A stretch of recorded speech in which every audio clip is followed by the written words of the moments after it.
4 pound ওজনের vanilla একটা কেকের ডেকোরেশন ভিডিও শেয়ার করব। এই কেকটা আপু অর্ডার করেছিল তার এনগেজমেন্টের জন্য। কেকটা ছিল 4 পাউন্ডের মধ্যে ভ্যানিলা কেক। এই কেকের ডেকোরেশন ভিডিও আমি আমার পেজে আপলোড করেছিলাম। এত বড় কেকটার উপর আমার আর্টিফিশিয়াল ফুল দেওয়ার কথা ছিল, কিন্তু আমি কোথাও এই আর্টিফিশিয়াল ফুলগুলো ম্যানেজ করতে পারিনি। পরে আপুকে আমি বলেছিলাম, আপু ক্রিম দিয়ে যদি করে দিই তাহলে কি কোনো প্রবলেম হবে?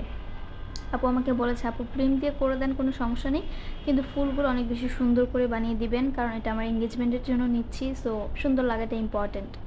দেন আমি বললাম যে ঠিক আছে আপু, আমি চেষ্টা করে দেখি, আপনাকে পিকচার দেই, আপনার যদি পছন্দ হয় তাহলে আমি ফ্লাওয়ারগুলো রাখবো, না হলে আমি আর্টিফিশিয়াল যে কোনোভাবে অন্য ফ্লাওয়ার হলেও আমি ম্যানেজ করব।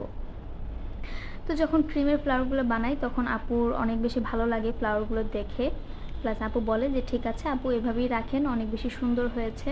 আর কেকটা যেহেতু অনেক বেশি বড় ছিল তাই স্টিকারটাও আমি বড় করেই প্রিন্ট করে এনেছিলাম। 5x5 ইঞ্চি সাইজের স্টিকারটা ছিল। এখানে ড্রেসের কালারটা আমি খুবই লাইট একটা পিঙ্ক কালার দিয়েছি। পিঙ্কের কম্বিনেশনেই মেইনলি এই কেকের ডেকোরেশনটা করেছি, কারণ আপু আমাকে এই রেফারেন্স পিকচারটাই দিয়েছিল, আর এটা ছিল ফাইনাল লুক।